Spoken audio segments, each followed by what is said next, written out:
So, I hope and pray na meron kayong magandang experience, no, sa buong linggo na ito. Amen.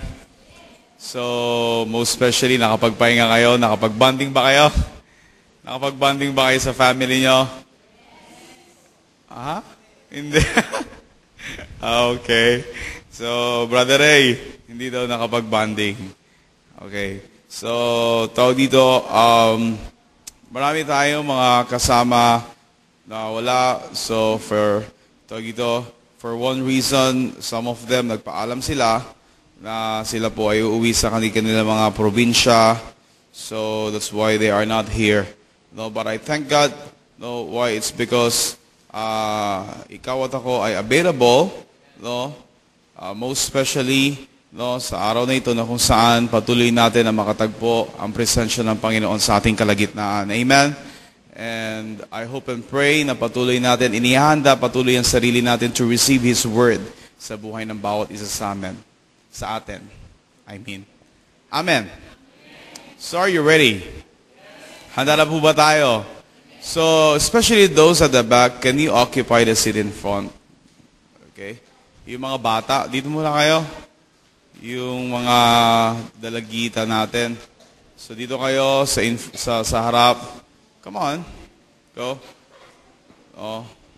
So dito kayo.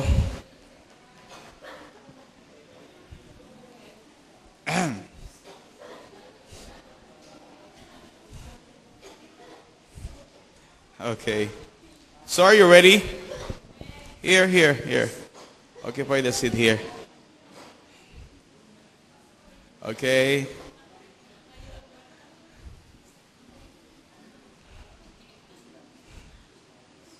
Okay. So be sure na makikinig kayo. Okay? So, I want you to get your Bible. If you have your Bible, I want you to turn your Bible once again in the book of Joshua. In the book of Joshua chapter 8.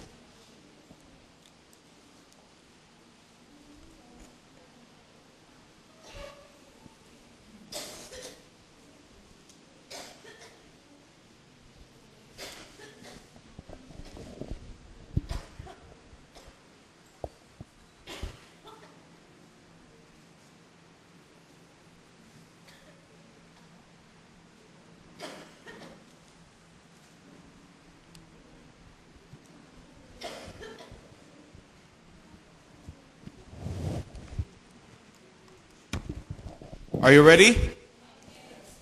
Are you sure? So if you remember, we're still in our series about connectivity to God's mandate. Remember that? So meron tayong apat na bagay na tinatalakay ngayon, which is, number one, if you remember this, we don't know how to become armies of God until we learn how to listen to everything that He says. Is that right? No? Remember that? So always remember, being an armies of God, no, be sure that we know how to listen to everything that God will say to every one of us. Amen? Amen? It's because most of the time, gusto natin, no, na gusto nating lahat, no, na tayo ay tawagin mga sundalo ng Diyos, and then, yung isang foundation na napaka-importante ay hindi natin kayang lakaran. Ano yun? Na matutunan natin na makinig, no? Higit sa lahat kung ano yung sinasabi ng Diyos sa buhay ng bawat isa. Is that true? And then number two, we will not have a problem of obeying if our mind is totally changed. Is this true? We will not any problem of obeying, no, if our mind is totally changed. Tama po ba? True.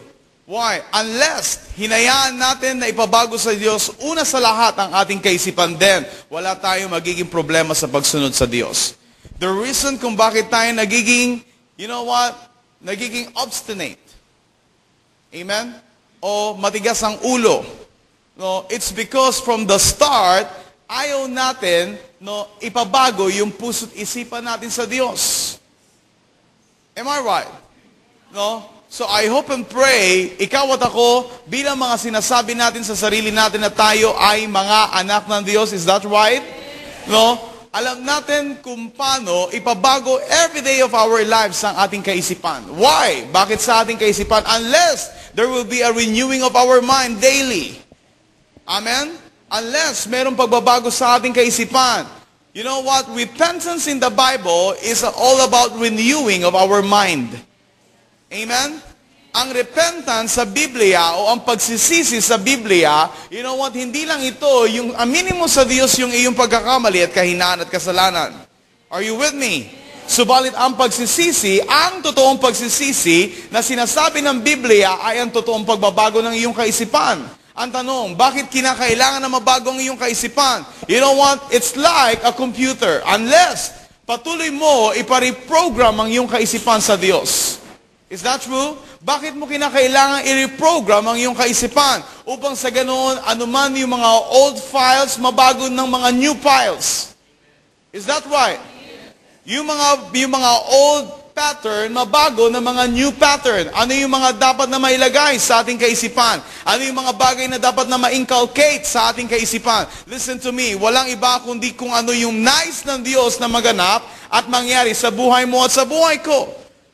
Amen. Because most of the time, everybody listen to me, most of the time we are so familiar saan? Sa mga bagay-bagay na meron tayo sa sanlibutan. Is that true? But we are not familiar pagdating sa presensya ng Diyos. We are not rooted and grounded pagdating sa salita ng Diyos. That's why, listen to me, once na meron mga problema, once na meron mga trials, once na meron mga temptations sa buhay natin, I tell you, it is very easy for the enemy to defile us. Did you get these things? Napakadali sa kaaway na tayo ay pabagsakin. Why? It's because our mind is not just changing. Ang ating kaisipan ay hindi nagbabago. Why? It's because unless we make a strong decision now, don't you know na kailangan araw-araw sa buhay natin gumawa tayo ng desisyon? Bakit mo kinakailangan gumawa ng desisyon? You know what? Ang desisyon, ang pinangahawakan mo sa iyong sarili, kung kaya ang Diyos ay iyong patuloy na mahihikayat na dumalaw o patuloy na gumalaw sa iyong pagkatao. Unless makita ng Diyos sa buhay mo, meron kang desisyon. At sa desisyon mo, meron kang ginagawa. I tell you, you know what? You are inviting the presence of God to go near to you. Did you get this point? Inaanyayaan mo ang presensya ng Diyos na lumapit sa iyo. Why? It's because nakikita niya, itong aking anak, every day of his life, kahit na meron siyang struggle, kahit na meron siyang temptation, kahit na meron siyang hinaharap na problema, still, gumagawa siya ng decision. Did you get this? That's why, unless there is a changing of our mind, there will be a continuous, what? No? A changing of our mind, I tell you, then that's the time na masasabi natin sa sarili natin na meron tayong pagsunod sa Diyos. O wala tayong magiging problema sa ating pagsunod sa ating Diyos. Did you get this? Mabilis po ba ako? Okay? So look at here, number 3, if you remember, we cannot go to war and fight for battle if the enemy can see a hole in our line of defense. We cannot go to war and fight for battle if the enemy can see a hole in our line of defense. You know, most of the time, nag-iisip, maaring ang ilan sa inyo, bakit kinakailangan pa na kami ay turuan na maihanda sa gera? Saan ba ang gera? You know what? Huwag kayong maging literal.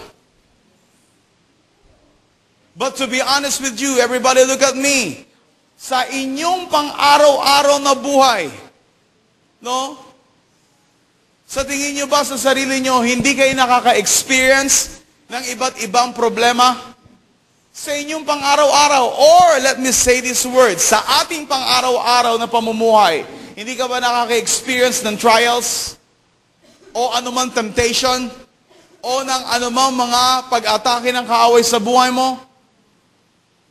Correct me if I'm wrong. Kung hindi, I thank God for that. But I know na I believe ang bawat isa sa atin, nakakaranas tayo ng ganitong bagay sa ating sarili. That's why, for me, You know what? Kung meron man tayong gera na dapat pagtagumpayan, walang iba kung hindi yung mga bagay-bagay na pawang makasanlibutan na matagal na nating ginawa na desisyon na matuldukan ng bagay nito sa buhay natin. Amen. And until now, you know what? Still, dapat ang iyong kaisipan, hindi ka magpabaya. Bagkus patuloy mong binabantayan kung ano man ang alin. Ang mahalaga sa Diyos. Sino ang mahalaga sa Diyos? Ang iyong katawan. Why? That's why sinabi sa Biblia, ang iyong katawan ay templo ng Diyos. Kung yan ay templo ng Diyos, ito ay dapat manatili sa kabanalan ng Diyos. Ano ang dapat mong bantayan? You have to guard yourself. Para saan? Sa mga bagay na maaaring itapon sa iyo ng kaaway na pawang kasamaan at kasalanan. Is that right? Now, what do you think? What is that? It's very clear, yan ay masasabi natin, gera, or it is a war. Why? You are declaring, saan? Sa kaaway, listen to me, Satan, listen to me, Satan, this temple is not mine, but this is the temple of God already. Are you with me? Pastor, pwede ba yung down to earth? What do you think? No? Yung ba mga paa mo hindi nakasahid sa lupa? Are you with me? Why? It's because most of the time, masyado natin, you know what, na sinasabi sa sarili natin, no? Hindi madali yung alin, yung mga bagay na yung pastor para sabihin natin. Now, ano yung madali? Tama? Did you get this? Okay. No? Most of the time, na nasa kaisipan ng mga tao, no, hindi madali na makipaglaban sa udyok ng ating laman. Is that true? Hindi naman talaga madali. Sino may sabing madali? Tama po ba? Sino may sabing madali? I think wala. Why? Unless makita mo sa sarili mo, ano yun? Yung katotohanan na tinanggap mo mula kay Kristo, then masasabi mo sa sarili mo, this time, kailangan kong pag-ingatan ang aking buhay. Why? It's because ito iningatan ng Diyos. Now, hindi tayo dapat magpadalos-dalos sa ating mga ginagawa. O sa ating mga ginagawa, hindi tayo dapat maaari na manumbalik sa ating kasalanan o kasamaan. Did you get this? Did you get this? Talk to me. Did you get this? No? That's why I hope and pray, no, sa iyong palagay, sa iyong sarili, kung sa tingin mo, no, hindi madali yung bagay na ito, that's true. You are right. Hindi madali. Pero ang sinasabi ko this time, hindi kita ini-encourage, pero ang sinasabi ko sa iyo, pawang katotohanan na meron kang dapat na gawin. Ano yun? Na dapat mong ipaglaban ang alin kung ano ang tinanggap mong buhay mula kay Kristo. Amen. Hindi maaari ngayon namumuhay ka sa kabanalan and then tomorrow hindi na naman. And then ngayon sa kabanalan then tomorrow hindi na naman. Listen to me. Sa matagal na panahon, ito ang nangyari sa buhay ng maraming Kristiyano. That's why, you know what? In general, walang nangyari saan sa buhay ng maraming mga mananampalataya noon magpahanggang ngayon. Why? It's because look at the way kung paano nila tanggapin ang salita ng katotohanan sa kanilang buhay, hindi nila alam kung paano ito, you know what, lakaran sa kanilang buhay. And this is the big problem of Christianity right now. Okay.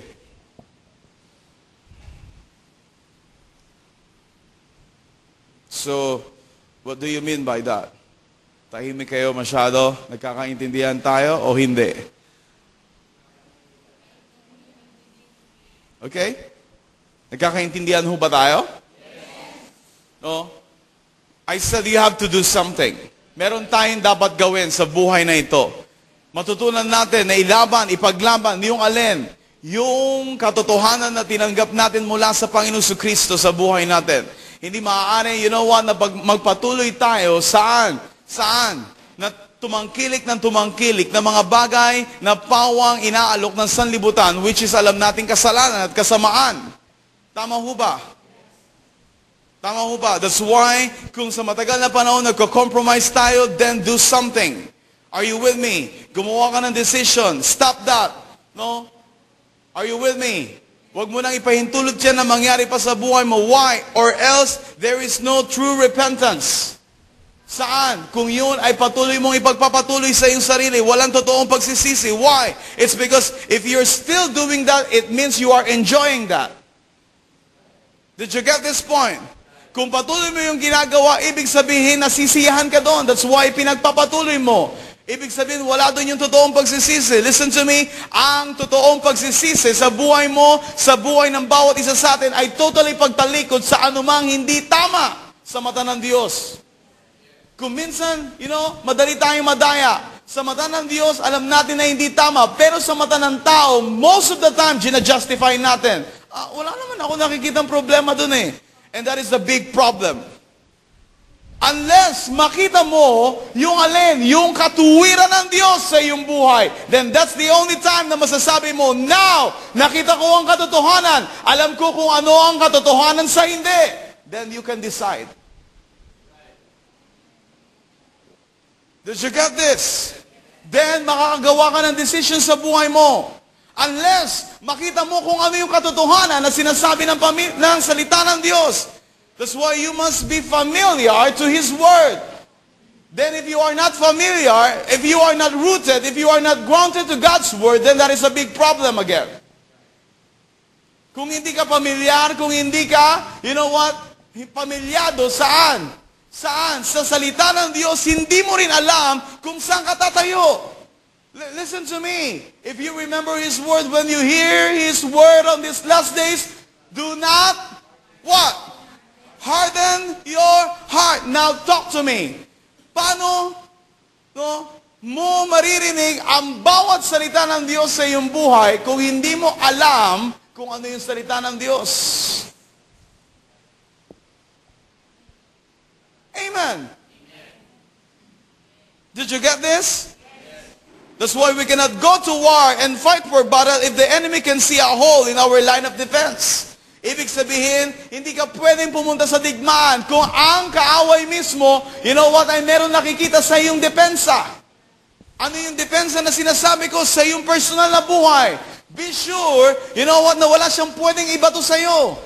Na nakikita niya sa sarili niya na meron ka rin. Is that right? It's like this. Di ba nakakapanood tayo ng mga gera, ng yung mga old movies na tinatawag? Tama ba? I remember yung isa sa nasa isip ko na gera na napanood ko, is yung it's all about sa US, yung naka-red at naka-blue. What is that? Yeah, it's a civil war sa US. Yes. What is that? North and South. Yeah, North and South sa Amerika. Can you imagine, tawag dito, na naka-color, what is that?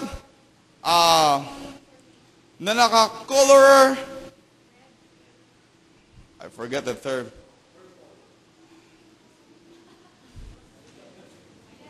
Makikita mo na meron distinction ang bawat troop. Tama po ba? Oh, yeah, thank you. Color-coded. Okay? So, makikita mo, lahat ng mga nandoon sa North, correct me if I'm wrong, tama ba sila yung mga naka-blue? Anyways, whether North or South, yung isa naka-blue, yung isa naka-red. Okay? Na-identify nyo? And then, pag magigera sila, napaka-importante yung kanilang color coding. Yung kanilang damit. Why?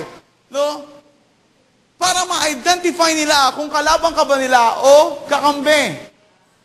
Did you get this? Now, kung hindi ka, nakasuot na katulad nila, and yet sinasabi mo, tawag dito, color red ako, pero nawala lang yung uniform ko, you are dead. Why?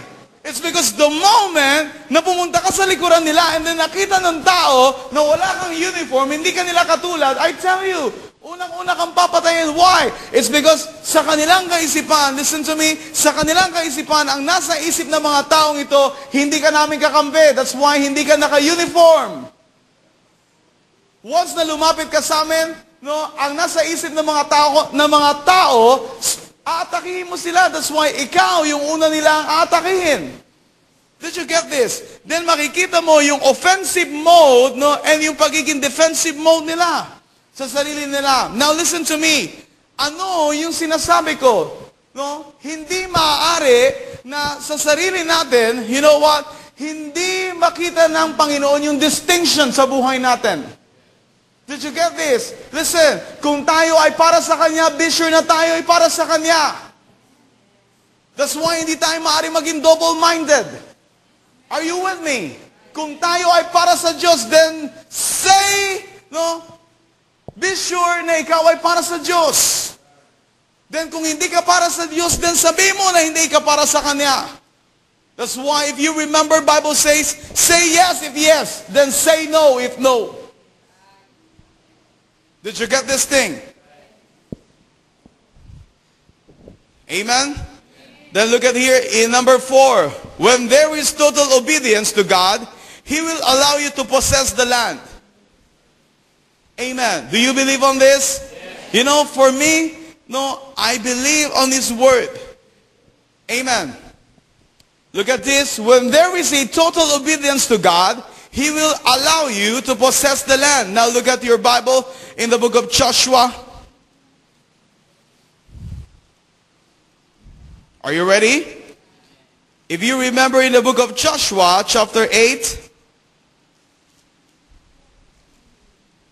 in the book of Joshua, chapter 8, if you remember, meron akong 4 na binigay sa inyo. What is that? Letter A. To possess the land, it means He will give you the king of the land, or the set man in the land. To possess the land, it means He will give you the king of the land, or the set man in the land. You know, di ba sa lahat ng gera, kung meron mang isang bagay na pinaka-importante doon, patayin nila yung hari o yung pinaka-general. Tama ba? Why? Kasi alam nila, yun yung leader. Pag namatay yun, magwawatak-watak lahat. Tama po ba?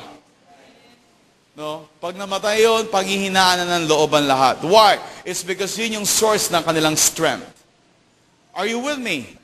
No? It's like sa game of the general. Sino nakapaglaro na nun? Or even sa chess, diba? No? Merong hierarchy na tinatawag. No? Sa game of the general, it's the same.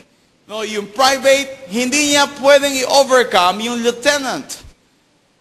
Kailangan, mas mababa sa kanya, which is ang pinakabababa naman talaga, is private.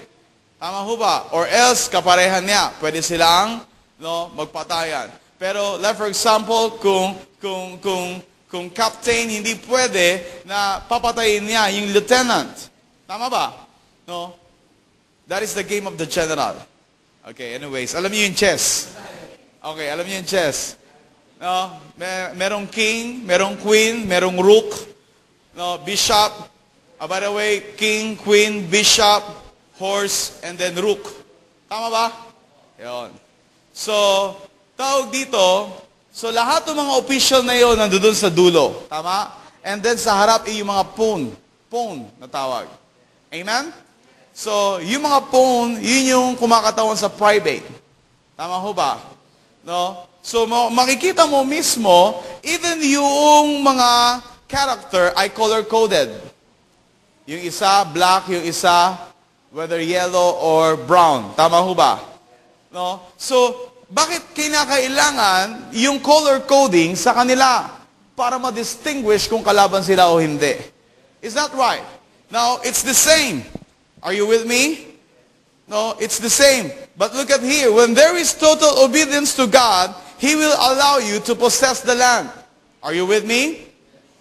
Unless ma-distinguish din ng Diyos sa buhay natin yung alin, yung total obedience natin. Then God will allow you to possess His land. Oh. Unless ma-distinguish ng Diyos sa buhay mo, ma-determine niya sa buhay mo, makita niya sa buhay mo You have a total obedience. You know what? Hindi magdadalawang isip ang Diyos na ibigay o ipagkatiwala sa iyo ang kanyang syudad. Remember, no, anumang religion ng isang bansa, still, no, ang Diyos pa rin na nagmamay-ari nito. Whether yan ay China, whether yan ay Malaysia, whether yan ay Thailand, whether yan ay Korea, you know, na meron mga kanya-kanya mga religion na tinatawag, but still, if you remember, ang Diyos ang lumikha na lahat ng mga bansa, Bible says. Now, kung ang Diyos ang lumikha na lahat ng mga bansa, anong nais kong sabihin sa inyo? Isa lang, ang Diyos ang tunay na nagmamay-ari ng bawat bansa, ng bawat syudad, ng bawat lugar. That's why there is no boundary in the presence of God. Are you with me? Amen. Kung meron lamang boundary sa buhay natin mga tao, you know what? Kung meron lamang tinatawag na limitation sa buhay ng mga tao, and that is in the area of our mind.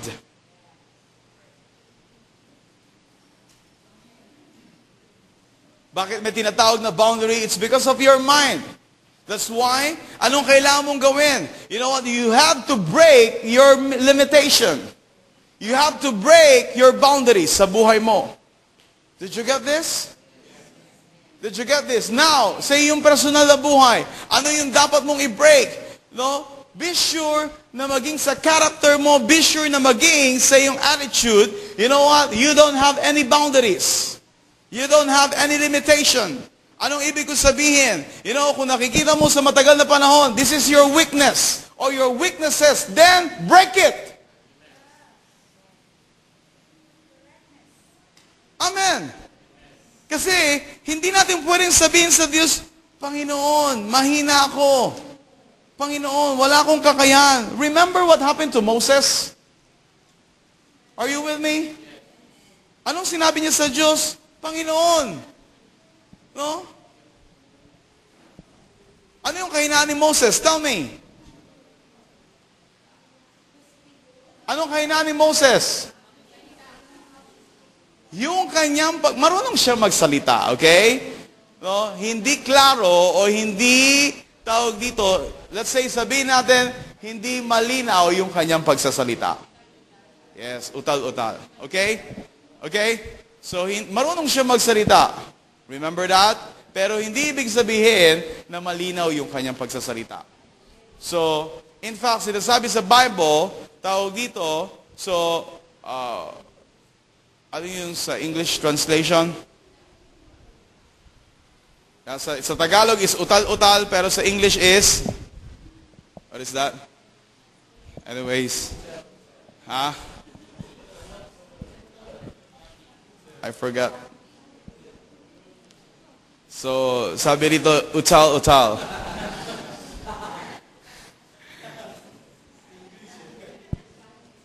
Are you listening? Okay. So, okay, be here. Okay, remember, to possess the land, it means He will give you the king of the land or the set man in the land. That's why you and I, kung meron mga inaasahan ng Diyos sa atin, we must what? No? We must recognize who is the set man in our area. Tama ho ba? Dapat ma-recognize mo sino yung set man, sino yung mga leader. Why? It's because unless makita mo, you know what, na sila yung leader sa inyong lugar, sila yung mga set man sa inyong lugar, then, that is the time for you and I para ipanalangin itong mga tao na ito. Why? It's because, in fact, they need prayer from us. Kailangan nila ng panalangin mula sa atin. Most especially, lakasan mo yung loob mo, nalapitan itong mga tao na ito, set an appointment sa kanila, and then inform mo sila, you know what, leader, no, especially kung yan ay homeowner's officer, just inform them na ikaw ay isa sa mga nananalangin sa inyong subdivision, and you are praying for them also.